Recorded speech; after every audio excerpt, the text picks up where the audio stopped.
Hi friends, எல்லோருக்கும் வணக்கம். எல்லோரும் எப்படி இருக்கீங்க? நல்லா இருக்கீங்களா? இன்றைக்கி அந்த கதையோட அடுத்த பகுதி தான் பார்க்க போகிறோம். அதுக்கு முன்னாடி நீங்கள் செய்ய வேண்டிய விஷயம் என்ன அப்படின்னு கேட்டிங்கன்னா, மறக்காமல் நம்ம இந்த சேனலை சப்ஸ்கிரைப் பண்ணிக்கோங்க. கீழே இருக்க பெல் பட்டனையும் கிளிக் பண்ணுங்கள். அப்போ தான் நான் போகிற வீடியோஸ் எல்லாமே உங்களுக்கு உடனுக்குடனே நோட்டிஃபிகேஷன் வரும். ஸோ மறக்காமல் சேனலை சப்ஸ்கிரைப் பண்ணிவிட்டு வீடியோ பாருங்கள் ஃப்ரெண்ட்ஸ். வாங்க நம்ம கதைக்குள்ளே போகலாம். நான் ஒரு வருஷத்துக்கு அப்புறம் நான் சொன்னேன், இது மாதிரி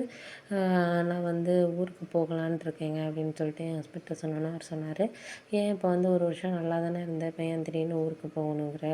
இதோட டிக்கெட் செலவெல்லாம் அதிகமாகும், ஒரு வருஷம் ஆகுது, இன்னும் எதுவுமே நானும் ஒரு ஒர்க் இன்னும் ஸ்டடி ஆகலை, இன்னும் வேலை தேட வேண்டியது இருக்குது, இருக்கிற வேலை பர்மனெண்ட் இல்லாமல் தானே போயிட்டுருக்கேன், அப்படி இருக்கிறப்ப ஏன் திடீர்னு இந்த மாதிரியெல்லாம் சொல்கிறேன் அப்படின்னோடனே, இல்லைங்க நான் அதுக்கு சொல்ல, நானும் இப்போ உங்கள் கூட இருக்கிறதுனால வர்ற சம்பளத்தில் பாதி இது ரூம் வாடகை அதுக்கு இதுக்குன்னு போயிடுது, அதனால நீங்கள் எதுவும் மிச்சம் பண்ண முடியலைல்ல, அதனால தான் முன்னாடி என்னாச்சும் ஊரில் நான் இருந்தப்போ கூட ஒரு 50,000 60,000 அனுப்பிடுவீங்க மிச்சம் பண்ணி, ஏதோ ஓரளவு அதில் நான் சேவ் பண்ணி ஒரு 30,000 40,000 சேவ் பண்ணுவேன், ஒரு 20,000 செலவு பண்ணிட்டு பிள்ளைங்க செலவு எல்லாம் போக, இப்போ நானும் இங்கே வேலை பார்க்குறேன்னு வந்தேன், அம்மா கிட்ட பிள்ளைங்கள விட்டுட்டு இங்கே வேலை பார்க்குறேன்னு எனக்கும் வேலை அந்தளவுக்கு செட் ஆகலை, உடம்பு முடியாமல் போகுது, அதை அந்தளவுக்கு ஒரு நல்லா இது பண்ணிக்க முடியலை என்னால் அப்படின்னோடனே, புரியுது எனக்கு, இருந்தாலும் இன்னும் ஒரு 6 மாதம் பார்ப்போம், உனக்கும் நீ வேலை தேடி பாரு, உடனே எதுவுமே கிடச்சிடாது, கொஞ்சம் தேடி பார்த்தா தான் இங்கெல்லாம் வேலை நமக்கு செட் ஆகும், உடனே நம்ம எதிர்பார்க்க முடியாது எதையும் அப்படின்னோடனே, அது புரியுதாங்க, நான் இல்லைங்கள, இருந்தாலும் எனக்கு உடனே ஒரு சில விஷயங்கள் கொஞ்சம் கடினமான விஷயங்களாக தான் இருக்குது, ஒரு சில இடத்துல எக்ஸ்பீரியன்ஸ் இருந்தாலும் சில இடங்களில் வேறு மாதிரியான விஷயங்களை தான் எதிர்பார்க்குறாங்க இங்கே அப்படின்னோடனே, அதெல்லாம் நீ கண்டுக்காத, என்ன ஒரு நல்ல இடமா இருக்குது அப்படின்னா அதில் சில பிரச்சனைகள் இருக்கும், சிலது இல்லாமல் கூட இருக்கும், நம்ம போகிறத நீ எப்படி என்னன்னு பார்த்துட்டு உனக்கு எது ஃபேவரட்டாக இருக்கோ அதை நீ பார்த்துக்கிட்டனாலே போதும் அப்படின்னோடனே, சரிங்க அப்போனா நீங்கள் சொல்கிறதும் கரெக்டு தான், முடிஞ்ச வரைக்கும் இன்னும் ஒரு 6 மாதம் ட்ரை பண்ணி பார்ப்போம், அதுக்கப்புறம் எதுவும் கிடைக்கலன்னா நான் மட்டும் ஊருக்கு கிளம்புறேன், நீங்கள் அந்த வேலையில் இருங்க, வேறு ரூம் மாறிக்கங்க,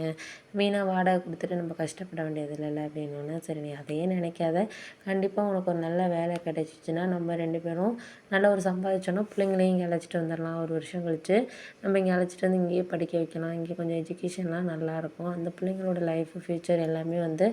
ஓரளவு மாறும் அப்படின்ட்டு நான் நம்புகிறேன் அப்படின்னோடனே, அது புரியுது எனக்கு தெரியுது, இருந்தாலும் என்ன தான் நம்ம ஒரு சில விஷயங்கள் சரியாக இது பண்ணாலுமே அடுத்த ஒரு இதுக்கு கொண்டுட்டு போகிறதுக்கு நம்மளுக்கு நல்ல ஒரு வருமானங்கிறது வந்தால் மட்டும்தாங்க எதாக இருந்தாலும் நம்ம பண்ண முடியும் அப்படின்னோடனே, எனக்கு அதெல்லாம் புரியுது, அந்த வருமானம்லாம் வரும், அதெல்லாம் நீ ஒன்றும் கவலைப்பட தேவை கிடையாது, நீ முயற்சி பண்ணிப்பார், நானும் வேறு வேலைக்கு ட்ரை பண்ணிட்டு தான் இருக்கேன், இதை விட நல்ல ஜாப் கிடைச்சா நானும் மாறிடலான்ட்டு தான் இருக்கேன், நீ அதையே யோசிக்காத, எதையும் யோசிச்சோன்னா நம்மளால் எதுவும் பண்ண முடியாது, நீ ஒன்றும் யோசிக்காத, எதாக இருந்தாலும் நல்ல ஜாப்க்கு போவோம் அப்படின்னு சொல்லிட்டு நீ எதிர்பார்த்துக்கிட்டு அப்படின்னோடனே, சரி சரி அப்படின்னு சொல்லிட்டு மறுநாள் என்னாச்சுன்னு பார்த்தீங்கன்னா, நான் வேலைக்கு போயிட்டு இது பண்ண ஆரம்பித்தேன், அப்போ தான் எனக்கு தோணுச்சு ஒரு விஷயம், அவர் சொன்ன விஷயங்கள் என் ஹஸ்பண்ட் சொன்னது நம்ம முயற்சியை மட்டும் கைவிடக்கூடாது, ஏன்னா இப்போதைக்கு இருக்கிற சூழ்நிலையில் கொஞ்சம் கஷ்டமாக தான் இருக்கும், அவர் சொல்கிற மாதிரி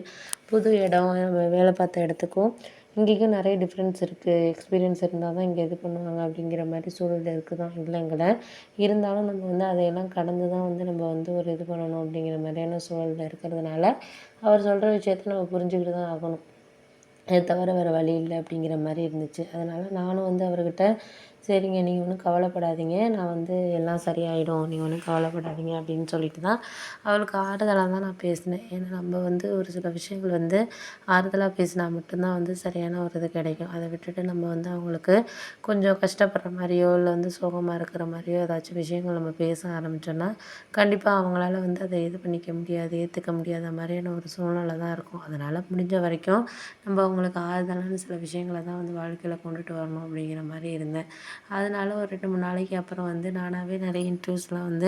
அங்கே தெரிஞ்சவங்க மூலியமா அட்டன் பண்ணேன், இங்கே இருந்த நிறைய கொஞ்சம் ரிலேட்டிவ்ஸ்லாம் ஒரு சில பேர் இருந்தாங்க, அவங்க மூலியமா இருக்கிற ஒரு சில விஷயங்களெல்லாம் அட்டன் பண்ண ஆரம்பித்தோன்னே அவங்களும் ஓரளவு ஹாப்பியாக தான் எல்லாம் ஃபீல் பண்ணாங்க, இது பண்ணாங்க, ஆனால் ஒருத்தவங்க கிட்ட நம்ம கேட்குறப்போ கொஞ்சம் கஷ்டமாக தான் இருந்துச்சு, உதவி கேட்குறப்போ நம்மளுக்கு கொஞ்சம் ஒரு மாதிரியாக மனசு இதாக தான் இருந்துச்சு, என்னடா இது இவங்ககிட்ட கேட்குறோமே என்ன இருக்கும் என்ன அப்படின்னு சொல்லிட்டு, ஒரு சிலது மனசுக்குள்ளே வந்து நிறைய விஷயங்கள் வந்து கவலையாக தான் இருந்துச்சு. ஆனால் போக போக நம்ம வந்து ஒரு சில விஷயத்த வந்து கொண்டுட்டு வர்றதுக்கான முயற்சிகள் எடுக்கிறப்போ வந்து அது நம்மளுக்கு கொஞ்சம் ஈஸியாக தான் இருந்துச்சு. முன்னாடியோட இப்போ இந்த ஓரளவு நம்மளால் வந்து கண்டிப்பாக முயற்சி பண்ணி நம்மளால் போக முடியும் அப்படிங்கிற மாதிரியான ஒரு சூழல் இருக்கிறனால நம்ம பொறுமையாக தான் ஒரு ஒரு விஷயத்தையும் நம்ம வந்து கையாளணும் அப்படின்னு சொல்லிட்டு நம்ம வந்து இருந்தால் மட்டும்தான் வந்து